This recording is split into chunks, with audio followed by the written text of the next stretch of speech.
شروع اللہ کے نام سے جو بڑا مہربان نہایت رحم والا ہے۔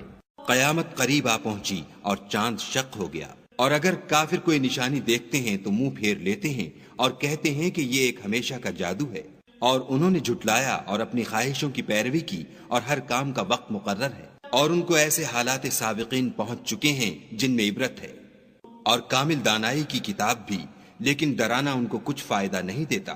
تو تم بھی ان کی کچھ پرواہ نہ کرو، جس دن بلانے والا ان کو ایک ناخوش چیز کی طرف بلائے گا تو آنکھیں نیچے کیے ہوئے قبروں سے نکل پڑیں گے، گویا بکھری ہوئی ٹڈیاں ہیں۔ اس بلانے والے کی طرف دوڑتے جاتے ہوں گے، کافر کہیں گے یہ دن بڑا سخت ہے۔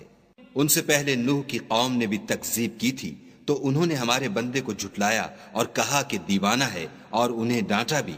تو انہوں نے اپنے پروردگار سے دعا کی کہ بار الہ میں ان کے مقابلے میں کمزور ہوں، تو ان سے بدلہ لے۔ بس ہم نے زور کے مہ سے آسمان کے دہانے کھول دیے اور زمین میں چشمے جاری کر دیے، تو پانی ایک کام کے لیے جو مقدر ہو چکا تھا جمع ہو گیا، اور ہم نے نوح کو ایک کشتی پر جو تختوں اور میخوں سے تیار کی گئی تھی سوار کر لیا، وہ ہماری آنکھوں کے سامنے چلتی تھی۔ یہ سب کچھ اس شخص کے انتقام کے لیے کیا گیا جس کو کافر مانتے نہ تھے، اور ہم نے اس کو ایک عبرت بنا چھوڑا، تو کوئی ہے کہ سوچے سمجھے۔ سو دیکھ لو کہ میرا عذاب اور ڈرانا کیسا ہوا، اور ہم نے قرآن کو سمجھنے کے لیے آسان کر دیا، تو کوئی ہے کہ سوچے سمجھے۔ عاد نے بھی تکذیب کی تھی، سو دیکھ لو کہ میرا عذاب اور ڈرانا کیسا ہوا۔ ہم نے ان پر سخت منحوس دن میں آندھی چلائی، وہ لوگوں کو اس طرح اکھیڑے ڈالتی تھی گویا اکھڑی ہوئی کھجوروں کے تنے ہیں۔ سو دیکھ لو کہ میرا عذاب اور ڈرانا کیسا ہوا، اور ہم نے قرآن کو سمجھنے کے لیے آسان کر دیا ہے، تو کوئی ہے کہ سوچے سمجھے۔ سمود نے بھی ہدایت کرنے والوں کو جھٹلایا اور کہا کہ بھلا ایک آدمی جو ہم میں سے ہے ہم اس کی پیروی کریں، یوں ہو تو ہم گمراہی اور دیوانگی میں پڑ گئے۔ کیا ہم سب میں سے اسی پر وحی نازل ہوئی ہے؟ نہیں، بلکہ جھوٹا خود پسند ہے۔ ان کو کل ہی معلوم ہو جائے گا کہ کون جھوٹا خود پسند ہے۔ اے صالح، ہم ان کی آزمائش کے لیے اونٹنی بھیجنے والے ہیں، تو تم ان کو دیکھتے رہو اور صبر کرو، اور ان کو آگاہ کر دو کہ ان میں پانی کی باری مقرر کر دی گئی ہے، ہر باری والے کو اپنی باری پر آنا چاہیے۔ تو ان لوگوں نے اپنے رفیق کو بلایا اور اس نے اونٹنی کو پکڑ کر اس کی کونچیں کاٹ ڈالی۔ سو دیکھ لو کہ میرا عذاب اور ڈرانا کیسا ہوا۔ ہم نے ان پر عذاب کے لیے ایک چیخ بھیجی، تو وہ ایسے ہو گئے جیسے باڑ والے کی سوکھی اور ٹوٹی ہوئی باڑ۔ اور ہم نے قرآن کو سمجھنے کے لیے آسان کر دیا ہے، تو کوئی ہے کہ سوچے سمجھے۔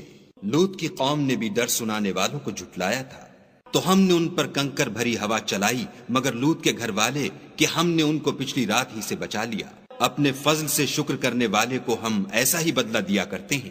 اور لوط نے ان کو ہماری پکڑ سے ڈرا بھی دیا تھا، مگر انہوں نے ڈرانے میں شک کیا، اور ان سے ان کے مہمانوں کو لے لینا چاہا، تو ہم نے ان کی آنکھیں مٹا دیں۔ سو اب میرے عذاب اور ڈرانے کے مزے چکھو۔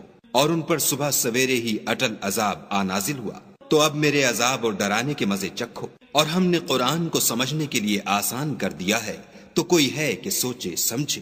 اور قوم فرعون کے پاس بھی ڈر سنانے والے آئے، انہوں نے ہماری تمام نشانیوں کو جھٹلایا، تو ہم نے ان کو اس طرح پکڑ لیا جس طرح ایک قوی اور غالب شخص پکڑ لیتا ہے۔ اے اہل عرب، کیا تمہارے کافر ان لوگوں سے بہتر ہیں، یا تمہارے لیے پہلی کتابوں میں کوئی فارغ خطی لکھ دی گئی ہے؟ کیا یہ لوگ کہتے ہیں کہ ہماری جماعت بڑی مضبوط ہے؟ ان قریب یہ جماعت شکست کھائے گی، اور یہ لوگ پیٹھ پھیر پھیر کر بھاگ جائیں گے۔ ان کے وعدے کا وقت تو قیامت ہے، اور قیامت بڑی سخت اور بہت تلخ ہے۔ بے شک گناہ گار لوگ گمراہی اور دیوانگی میں مبتلا ہیں، اس روز منہ کے بل دوزخ میں گھسیٹے جائیں گے۔ اب آگ کا مزہ چکھو۔